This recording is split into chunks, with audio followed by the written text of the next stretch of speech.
Perfect. Thank you so much for the kind introduction, Dr. Harlan. It is the joy of my life to be part of culinary medicine. For me, I think it saved what would have been a pathway towards primary care burnout. And now I'm able to transition this not only in my own family, my own circles of influence in my personal life, but have been able to create a wonderful space in my professional life to advance the cause of the role that food plays in health. So our time together is going to be really building on a lot of what Dr. Messiah shared and then transitioning it to more of a practical clinical context. How do we make sense of this in clinic? And so I have no disclosures, but I do want you to know I'm a primary care doctor, I'm a pediatrician and an internist, and I practice across the lifespan. So I think of everything through that lens. And I'm also a mom and an acceptable cook with no fancy culinary skills, but believe that the power of nutrition is something that we need to work hard to make accessible to everyone because of its power to both prevent and heal. So we are going to just very briefly look at a couple of global studies that I find compelling about the food-related disease problem. And then we're going to focus in on how does this influence the pediatric population. And we're going to review the complexity around poor pediatric dietary patterns, as well as the complexity around pediatric obesity. And I'm going to give you a little bit of knowledge around the role of trauma in this space, because that is something that's often under recognized, childhood trauma and how it influences dietary patterns. And then we've really throughout the whole talk, I'm going to share practical strategies because that's what most of us are craving is how do we make those baby steps forward in the right direction for our own lives, for our nieces and nephews, for our kids, for our patients and families. So foundational to all of this is a love for food. Like you're here hopefully because you love food and you want food to be something that is healing in your life and in the lives of the people that you care for. And sometimes that looks like the counter full of produce that I have in my kitchen on the top left. And sometimes that looks like the strawberry souffle from a restaurant that we had for my son's birthday a couple of years ago. And so I think it's important to send the message here that food is just food. It doesn't have morality. We often use terms good and bad to describe food, which mostly refers to their influence on our health. But when we're talking to our patients, I suggest backing away from that and asking patients what their relationship to food looks like and starting with that as our foundation. And I'm going to present to you a positive narrative of how I talk about food in clinic with my patients and also with my own kids. And so starting, we need to think about why do we even eat? If I like to ask this question of kindergartners because they're always like, to get your muscles or to grow or to do well in school. And they give you lots of really practical ideas that get at energy, nutrition. Most of us would like to have a sense of satiety around our meals. And then long term, the long game is definitely about health. How do we achieve health and wellness through our food? And that's being raised in the consciousness of Americans. One of the things we've missed most, if you're like me, one of the most painful parts of the pandemic was the loss of social connection around the table, like dinner parties and going out with friends and cooking with friends and just being able to share a meal with others is a beautiful part of our lives. The pleasure piece of eating should not be understated. We have a highly emotional connection to food, and absolutely delicious, nutritious food can coexist. But in our country, we have really developed an unhealthy obsession with pleasure-based eating that is not necessarily nourishing to our bodies. And instead of keeping it in a mindful place, we've allowed it to become ubiquitous. And that's part of why we are where we are. So you're not surprised that the bad news, and I won't spend long on the bad news, this is going to be mostly a positive narrative, but dietary risks are the top risk factor for early death in the US.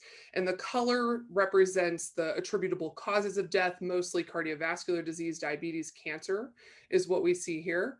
But if you go past diet and you look, and then tobacco, what are these next factors? High blood pressure, BMI, glucose, cholesterol. All of those have a heavy influence from diet.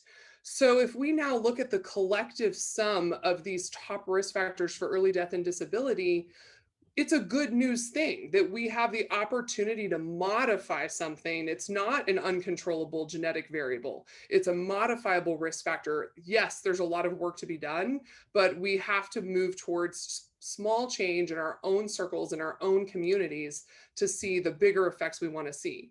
The problem is true globally. And I really like this paper that was published just a couple of years ago in The Lancet. We're not going to talk much about the bars on the two sides. The left-sided bars are mortality impact of specific foods by country income level. Take home point is that we see this across country income levels. So it's not like this is just a problem of higher socioeconomic status in countries or vice versa. It's really true across the board. And then on the right-hand side, you see types of death attributable. Again, cardiovascular disease, diabetes, cancer. But now I want you to focus on the foods. Let's look in the middle here. So a diet high in sodium, which most of us might think about the salt shaker, but that's not the main source of sodium in most diets, the salt you add to your own food. It's our prepackaged and ultra processed foods are going to typically be high in sodium. And then frequent eating out is a big source of sodium for most of my patients. But once we move past sodium, what do you notice here? Diet low in whole grains, fruits, nuts and seeds, veggies, omega-3 fats, fiber. These are foods that are missing from our diet. And the foods that we're getting too much of that are not nourishing are actually at the bottom in their attribution to global mortality. We need to expand our concept of the foods that are killing us by reframing it to think about what are the foods that we're missing from our diet that we can push back in and hopefully push out some of the excesses that we know are there. And I love the World Health Organization's reconceptualization of overweight and obesity as a state of malnourishment that they actually call the double burden of malnutrition. So as I was growing up, I would think of a malnourished child as a stunted or wasted child. We all sort of had these perceptions, at least in my childhood, of a starving child in some other country, because I never saw that in my own circle. But the reality is that obesity for the vast majority of Americans is a state of malnourishment. It's calorie excess, but nutrient deficit. And about 70% or more of NHANES data suggests that Americans who are overweight are not getting their basic nutrient needs met. So we have a lot of work to do in rethinking how that influences non-communicable disease and metabolic dysfunction over the lifespan, creating this double burden.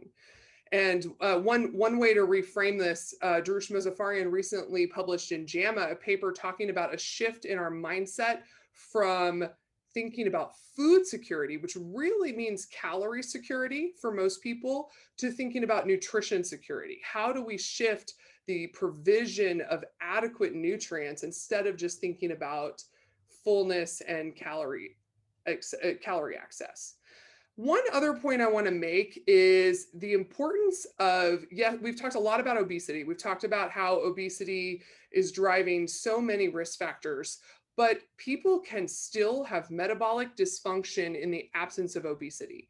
It is truly our lifestyle patterns and our other risk factors about our movement, our chronic stress exposures, our food, drive risk for metabolic dysfunction, even independently of obesity. Non-alcoholic fatty liver disease is a great example of this. And in green, I've boxed the variable percentage ranging from 5 to almost 30% in different studies of non-obese patients who had metabolic dysfunction. So don't assume that someone with a normal BMI has normal metabolic function. And we similarly can't assume that everyone with obesity has significant metabolic dysfunction. There's some variation there. And this is particularly important when we're thinking about kids, because I go looking for metabolic dysfunction markers in my adult patients. It's just part of routine labs to check cholesterol and to screen for diabetes. And it's a common pattern, but we have to be intentional about thinking about metabolic markers in children. And this article in Pediatrics tried to make sense of this about 5 years ago to say, okay, what's the difference between adult definition and pediatric definition? And you can get really granular about it. But the take-home message is to look for these themes in our patients, even the ones that might not fit all of the BMI categories that we would define as at risk. everyone is at risk if they're following a standard American dietary pattern with lots of ultra processed foods and lack of fresh fruits and vegetables and other things that we'll talk more about. So, glucose intolerance, triglycerides, HDL, blood pressure, we need to be screening our patients for these things. And we know that if most children who are overweight have malnourishment, and also often coexisting food insecurity, you're going to see both physical and psychosocial effects. So the physical effects are often inflammatory diseases, skin problems, asthma, higher rates in children who have low food security. And then their impact on school performance and their behavior is also significant. We're going to talk more about food insecurity in just a moment and its significant impact on child health. But I first want to show you this map of America. So this is before the pandemic, and we all know the pandemic has worsened food insecurity across the country. You can see the high rates in the South, and Dr. Messiah showed a graphic that showed kind of similar information. This is a huge problem, particularly in the South, of high rates of food insecurity, and it's affecting child health in a big way. So we're going to now look at some individual patient cases. Like, how do we take this big information, bring it down to the granular clinical personal level? And all of these are patients that I've actually had in clinic over the past decade at some point, and I've just changed their names and some details to keep it anonymous. So Ahmad is a 13-year-old who had a very ill mother, and he just felt stuck in his apartment. He couldn't leave because the neighborhood was unsafe and she wasn't able to really get out much. So he played video games all day. And his parents would bring him in routinely to clinic for checkups, and they were worried that his asthma was getting worse. And we also noticed that his blood pressure percentile was high, and that was a consistent pattern. He was gaining weight as well. His mom actually tried to cook a lot of food, but when she would have health flares, he would be sort of left on his own to figure out meals and snacks because his dad was working some really long hours. So in understanding how to help Ahmad's family, the first question I wanted to know was where they lived. And I'm going to tell you about what I think is really a groundbreaking way of thinking about this, that one of my colleagues in epidemiology at UT Southwestern, Dr. Sandy Pruitt, she did work where she got the state of Texas, along with some colleagues, to publish death records by zip code and by various demographic details. So we now have a marker for life expectancy based on ethnicity, gender, et cetera. And it's really striking. So when you take a look at this map, which is a zoom in of Dallas, the gray area is actually the med center, and there's not enough data there to report outcomes. But the blues and greens are areas of higher life expectancy, yellow, orange, and red, lower life expectancy. And if we want to compare apples to apples, so let's take a white man in the dark blue zip code, which is just south of Highland Park and is a wealthy area, and we compare that to a white man living in the red area, 5 miles apart, 20 plus year life expectancy difference. And that holds true across other races and also gender differences. And there's a lot of factors that play into that. But one of them that's associated is certainly access to food. And on the right here, I've mapped out my same area, which you can look up your area on the ers.usda.gov site, which I have at the bottom there. And the green is not good, even though the green maybe is better on the left graph. On the ERS data here, the green represents food deserts. So we have lower income areas, farther access to get to food, and often coexisting transportation problems, which is represented by the yellow, where there's a high percentage of lack of access to a vehicle. So that heavy lower right area you see is the overlap of the red and yellow and orange lower life expectancy. And certainly there's no evidence of causation for these kinds of things, but we all know that access to food is playing a role in life expectancy. And then in Dallas specifically, we get an F. We're at the bottom percentile for food insecurity in the US. And this data is pre-COVID, and it is worse now. And we have at least 1 in 5 children in the North Texas area that is food insecure. So thinking about Ahmad and his health, We know that food insecurity, which is something that he's at risk for based on his neighborhood, he's also at risk for not having access to safe places. This has impact on his health status and may very well be impacting his asthma. In younger children, it has a huge impact on developmental risk, mental health, educational performance, and how it actually manifests practically looks different depending on the family. We may find some families who have dietary monotony. So they really eat the same things because it's what they know, it's affordable, it's something they can find, and that's going to decrease their nutrition quality when they don't have diversity. And then in other families, it may be inadequate food intake where there's literally just an absence of adequate quantities to feed everyone. And certainly anxiety is a huge part of this. For many kids that I talk to, they worry about their food. Fortunately, many of our national organizations, this is the recent American Heart Association, American College of Cardiology guidelines for thinking about cardiovascular risk, they're drawing attention to the role of psychosocial stress and health literacy in these conversations. And they want us to keep in mind that if we're going to talk about diet as a cardiovascular risk factor, we also have to talk about body size perception, social and cultural influences, barriers, food access, where does that patient live? And if we're going to talk about exercise and movement being part of life, we got to talk about the neighborhood environment and whether or not there's safe access to a place to move. And then how does psychosocial stress get addressed? None of us can eliminate psychosocial stress. We have to teach people how to mitigate it, how to manage it in a way that promotes better health and resilience.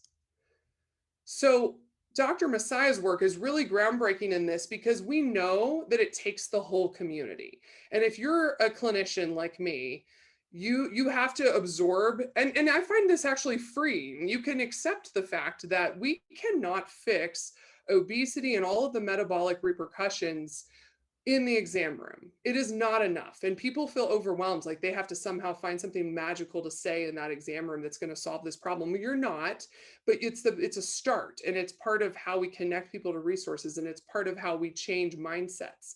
But the good news is that community-based programs, especially when associated with schools that address both nutrition and movement, impact not only metabolic risk like BMI and blood pressure, but also a child's academic performance. And this is so vital, it's more effective in children who are higher risk. And as we think about food equity and promotion of improvements in the areas that have very poor structural access to food, we have to look for the solutions that are going to have a disproportionately positive effect on our higher risk populations. And so in my own community, I know about Crossroads Community Services. This is where I connect a lot of my patients. It's a huge network of food pantry distribution sites. Crossroads has very innovative modeling, including online ordering. Families can actually order the foods they're going to get at the pantry and then pick it up. And they also have food choice. So families get to choose what they pick up. They aren't just given like a routine box. So there's an enormous amount of innovation already happening that many of us just need to become aware of what's happening where we live and champion it. And that allows us to better meet our patients where they're coming from. We need to know where they live and where they're coming from to meet them there. And then we can provide specific targeted strategies that feel realistic for their life, connect them to resources, and then celebrate the progress.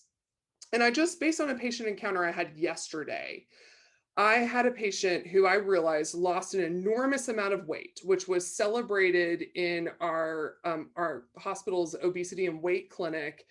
And when I dove into the reason for the weight loss, I found that it was food insecurity.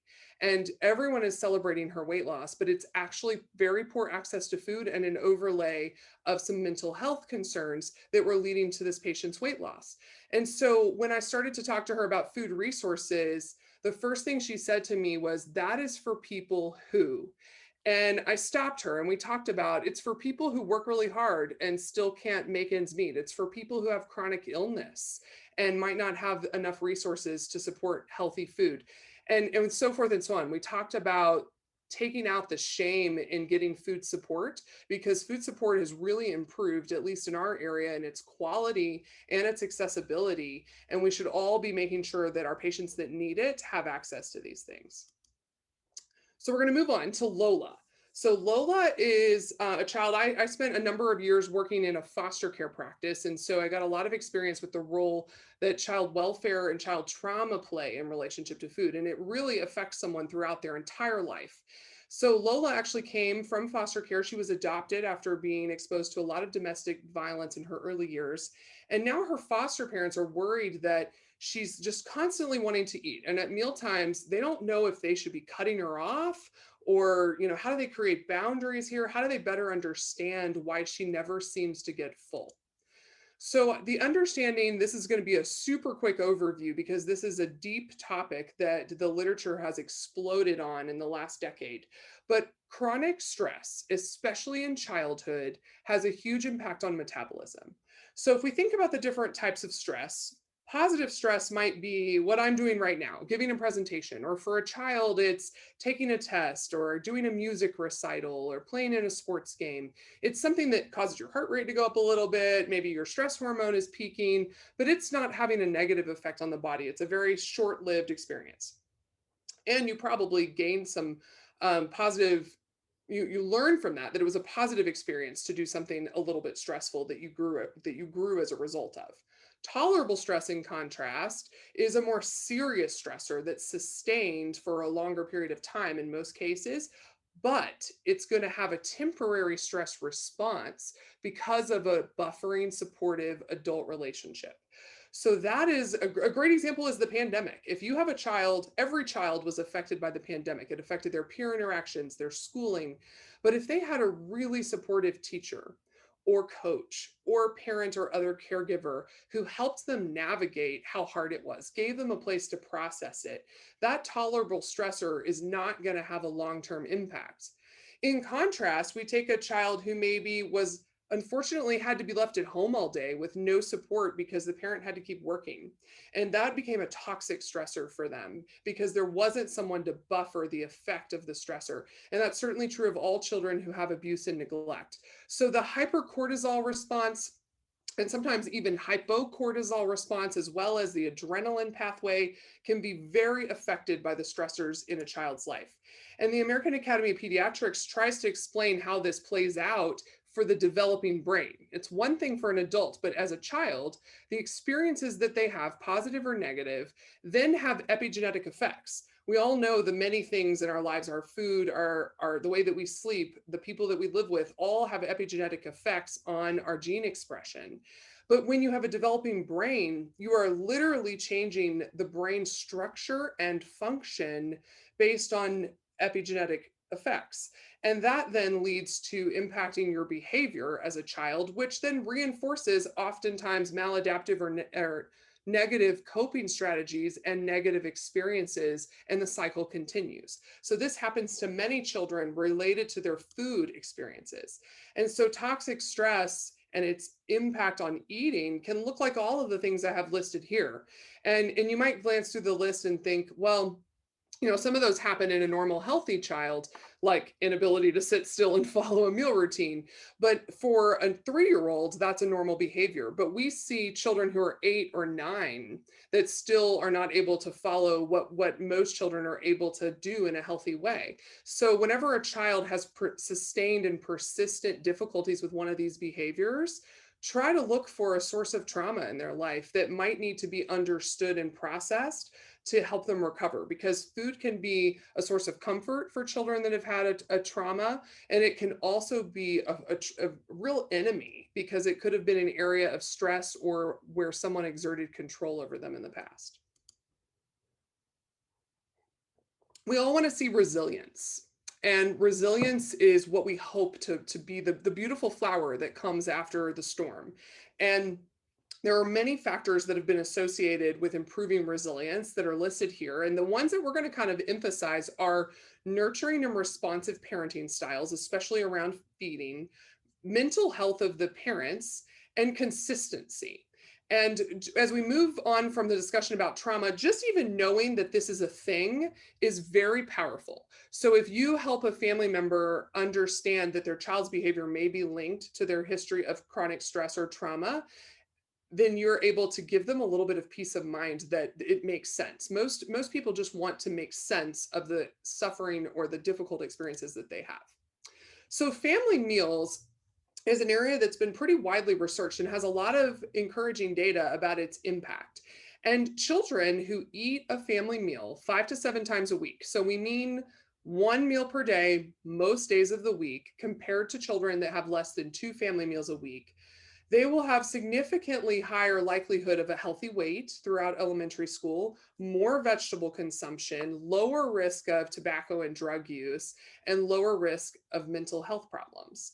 And similarly, there's a lot of literature around academic success, self-esteem, self-regulation, reduced risk for behavior concerns, for eating disorders, as well as mental health issues and risk of violent behavior. So there's ton of data that says eating with your family at a set period of time, at least once per day, most days of the week, is powerful. So why aren't we doing this more? Okay, all of you have young children. You can chuckle along with me here as you look at this vulnerable picture. This is a few years ago. I've got one kid climbing on me, half-dressed kid on a tablet. It looks like he's eating some kind of chip.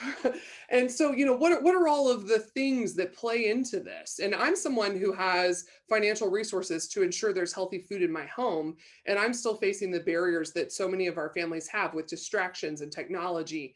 I like to call it time poverty. We have parceled out our time to our very busy schedules and our activities, and we've allowed that to take over instead of prioritizing investment in food preparation, which was really a cultural norm 100 years ago, but is no longer culturally normative. And out of desperation and desire for simplicity, people rely on prepackaged foods and eating out and other things because this lack of value is that we have on the time that we spend to eat. Most people consider it an annoyance or an inconvenience to have to think about meal planning or to prepare a meal for their family. And I think we have to work on shifting that narrative, but it's going to take time. So the converse is, how do we make this successful? When we do have time to spend and invest in food preparation, that's where we can model healthy choices. Our children that are in our lives, whether it's our own children or the ones that we care about or our patients, they want to be around adults. They want to learn and talk and share about what's going on in their lives. And then you can sort of achieve a double whammy of both connecting with a child and helping them have a level of engagement that promotes self-efficacy and promotes their likelihood of trying foods that they might not otherwise have been willing to try. So what plays into a child's dietary intake? This is a paper that was recently published in Appetite, which I recommend. And you see at the bottom, child's dietary intake, and then all of this stuff that plays into it. So the blue is more of, so some things we can't control, societal norms, occupation and working hours, the child's health, but it's also who lives in the house and what are the relationships like and what's the socioeconomic and educational status of the family. And all of those factors directly influence maternal factors, maternal roles and responsibilities around food, their own dietary intake. And then those things influence paternal roles and responsibilities and paternal dietary intake. And then that drives a child's dietary intake. So the research around parental dietary patterns and all the things that play into it is fascinating and really more than we can talk about today. But I want to point out that specific studies of fathers and children show strong association with long-term eating behavior. And two of the biggest take-homes from this literature is that coercive feeding patterns, so forcing a child to finish their food, is harmful and actually has an increased risk of childhood obesity, and that what the father eats is very important as a modeling strategy. So what do we want? What type of parenting do we want? Here you see 4 styles of parenting. Across the top, you've got level of self-control that is expected to come from the child. And then on the left, you see the sensitivity of the parent to the child's needs. So you've got the lower sensitivity, strict disciplinarian on one side. You've got the neglectful parent who doesn't even set any boundaries and doesn't expect the child to have high self-control. And then in the high sensitivity category, you have more authoritative and then more permissive pattern. But ideally, what we want is what we call responsive pattern, which it has a mixture of these styles of parenting and is really about being present.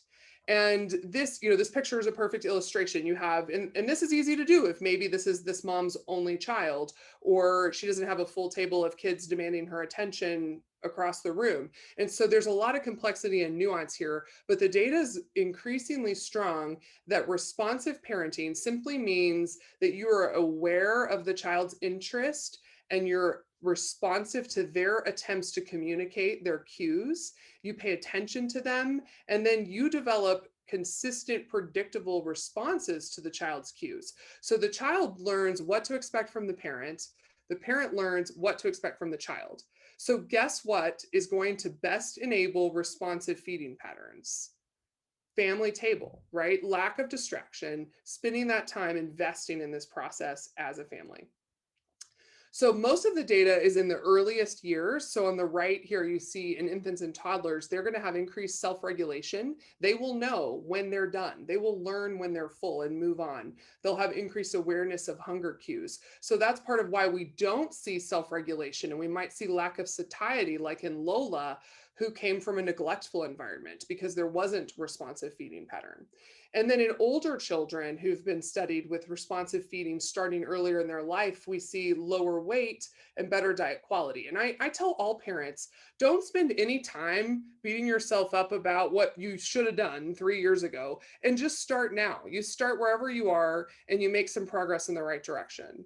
And I love this American Academy of Pediatrics graphic that reminds parents that it's a simple division of labor. And this is built out of the concept of Ellen Satter, the famous pediatric dietitian, who says that feeding should be a division of responsibility where the parent provides the what, the when, and the where. So we're having tacos at 6 o'clock at the table, and the child determines the whether and the how much. And that is hard, right? That letting go of my child decides what they're going to eat and how much they're going to eat. And for children who are healthy and developmentally normal, that don't have neurologic dysfunction, they should be able to self-regulate in that way. And it really takes out mealtime battle. So as we move to a thought process around how do we successfully improve a child's eating behavior, a child like Lola who's traumatized, or any child, these are some key themes. First, consistency. And that was the whole concept of responsive feeding, is consistency and boundaries that the child learns to expect. And then their behavior will settle into that pattern. I show this picture here of pizza because one Friday night I asked my kids, I was involving them in the meal planning, and I said, what do you guys want to eat on Friday night? And they begged for cheese pizza. And we don't eat a lot of pizza in my house, but I wanted to respect their input on this. So I offered cheese pizza along with some carrot sticks, and then there's a fruit and veggie smoothie there. I didn't make a big fuss about we're going to have the smoothie first and then we're going to have the pizza, but we simply just offer familiar and preferred foods alongside healthy choices and let the child begin to expose themselves and consider that food as equal in their mind, and not elevating foods that might be preferred for them by forcing them to eat something else first, which a lot of bargaining is what parents fall into that trap. And it makes the child think, gosh, pizza is really special because I had to have everything else first to eat my pizza or to eat my dessert. And when you offer everything at once, you also minimize mealtime battles. So we're going to move on to Dimitri, who is a 9-year-old, and he's been gaining weight, and his parents don't really know why. And then they realized that at his new school, other parents are allowed to bring in sweets and treats to celebrate birthdays. And he's having like cupcakes and cookies and brownies several times a week. His parents admit to you in this whole conversation, they're not even really sure what he should be eating. They want some guidance on that. So why are they confused? Well, this little setup from one of my local grocery stores, this is around Thanksgiving time, is a great illustration of why people are confused. So the Top Center magazine talks about going paleo, but then they also have a section on keto, even though those are not the same. And then the bottom right magazine talks about the power of plant-based eating. And then the one in the middle at the bottom is there's something I'm not telling you as the doctor, apparently. I don't know what that is, so please let me know if you figure it out. But the overwhelm here of different narratives is part of why people just give up and say, you know what, we are just going to make that delicious looking lemon tart and not even try to follow guidelines, since clearly people don't seem to know what the guidelines are. That's how many of our patients are interpreting the ubiquitous misinformation and conflicting misinformation. So patients want to know about food. And I really believe they want to know about food from their healthcare team. And as a physician, I see my role as really elevating how important this is and then connecting them to my dietetic colleagues and other partners who can help them be successful. And if our patients are not getting evidence-based information from a reliable source, they're going to trust other sources. So we have an onus on us, especially if we care for patients, but also those of us who just care about food as medicine, need to be a reliable evidence-based source for everyone who's in our lives so that they can trust us and not feel so confused about what is actually a fairly simple eating pattern that we recommend. So what should we eat? And those of you familiar with the culinary medicine curriculum know that the Mediterranean diet is the research foundation of the curriculum. And we'll talk about specific foods in a second, but I love emphasizing that Mediterranean diet is about eating with others, and it's about colorful, fresh foods. So if we set those as our tone, it's a positive experience. Eating and cooking should be a social and positive experience. It also should About include 5 minutes, Dr. awesome. About 5 minutes. All of these wonderful foods that you see here. These are the things that we encourage people to eat more of. And I tend to spend a lot less time talking about all the things I want people to eat less of and emphasize creative strategies for getting more of the good stuff into their everyday diet.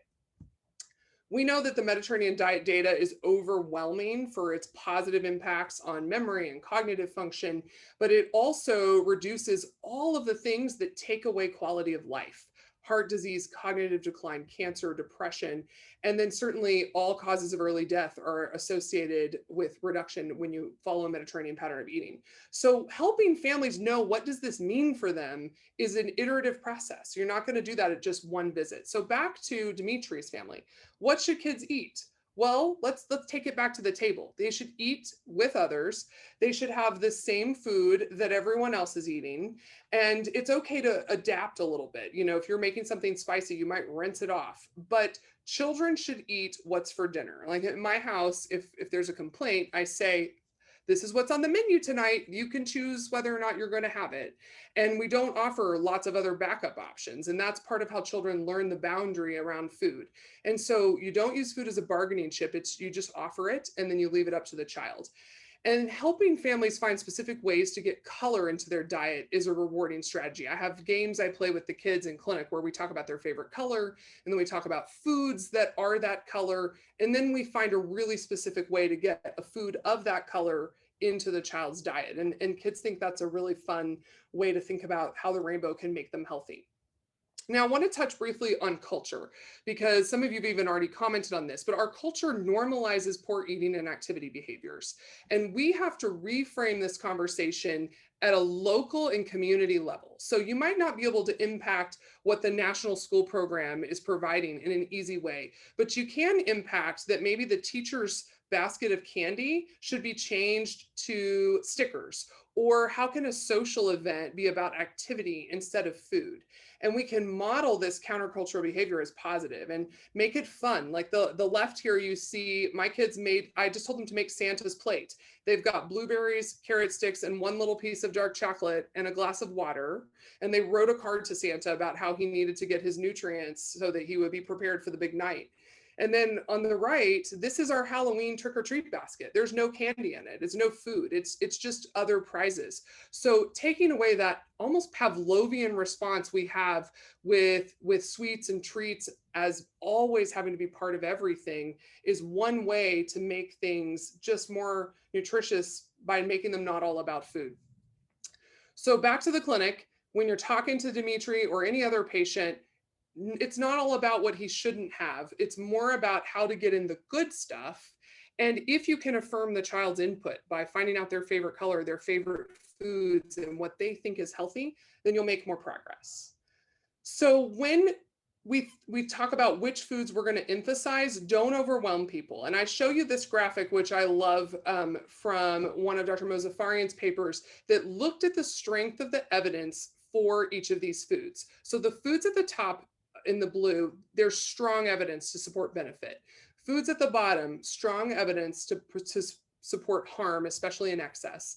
The ones in the middle, the literature goes back and forth. And I'm not going to die on the hill of butter. It may be neutral. Butter may be neutral. It may have benefit. It may have a little bit of harm, but the strongest evidence is where I'm going to focus most of my energy and attention, which is the food that we already know is everyone is missing from their diet.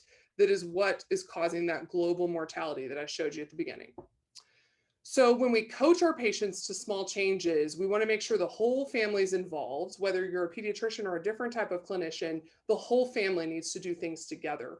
And adults will often do things for the children in the home or in their lives that they wouldn't do for themselves. If you have a child with trauma, remember that feeding is often related to that. And that progress is always slower than we wanted it to do, to be, but if the child can be the one to set the stage for what the change is going to be, you'll see better success. So we're just going to wrap up with two other concepts quickly. So Sarah is a picky eater. She eats mac and cheese and chicken nuggets, never had a vegetable, and mom is worried about constipation, but she also has an 8-month-old, and just mealtime is insanity. So when I did a graphic, this was a live talk I gave one time with some staff, time was the number one thing they put into the word cloud. And so this is an overwhelm for a lot of our patients, and they're just kind of trying to throw it together. And we all know that's a barrier, and we have to continue to help people figure out how to overcome it. So we also know that those first 1,000 days are critical, and that what children are exposed to and what they eat promotes disease prevention, and that responsive feeding patterns are going to be really helpful for children being successful. So when you talk about food, I simply ask what a child ate yesterday, and then you can really determine where you want to energize the parent to make a small shift. So simply asking about Sarah's diet yesterday, and maybe it was all mac and cheese. And then you can make a small shift. And one of the shifts I would encourage would be to teach the mom to let the child play with her food.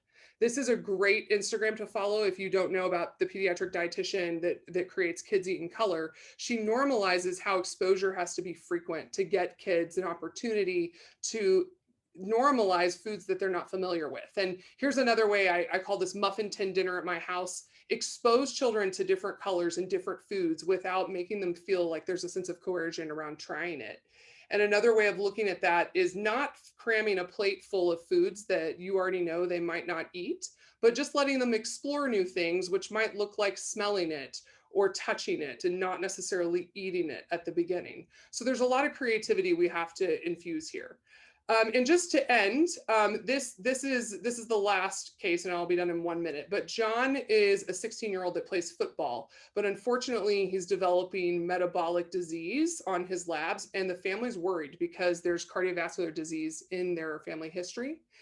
And the American Heart Association, again, they've updated their guidelines, and they say healthy lifestyle is the solution to prevention.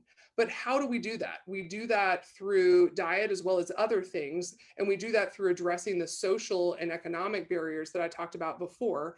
And fortunately, their guidelines are now very aligned with Mediterranean diet data. So there's consistency in the literature around what we want people to be eating. For a teenager like John, my best strategy is to find a unique motivator. You connect John's football success to his nutrition, he's going to listen to you. And maybe it's art or it's music or it's academic success. But if you find a unique motivator, particularly for a teenager, you can help frame the healthy shifts you want them to make around their goals, and they will be a lot more successful. So as you move into back to your own environments, remember the importance of consistency, modeling, creating choice, and not making it about a battle. My slides will be posted so you can check out these social media accounts that I have listed here. And that is all I have with the concluding thoughts that we have to understand our communities. We have to understand the role of trauma and how that affects food relationship, and that asking about someone's relationship to food is a great way to understand that better. That responsive food feeding promotes self-regulation and awareness for a child, and that we need to help parents just make 1 or 2 small evidence-based changes, and that culinary medicine is a great way to do that. And with that, I will stop. And here are ways that you can connect with me if you are on Instagram or Twitter, or feel free to email, and I'll look forward to chatting more with folks during our panel.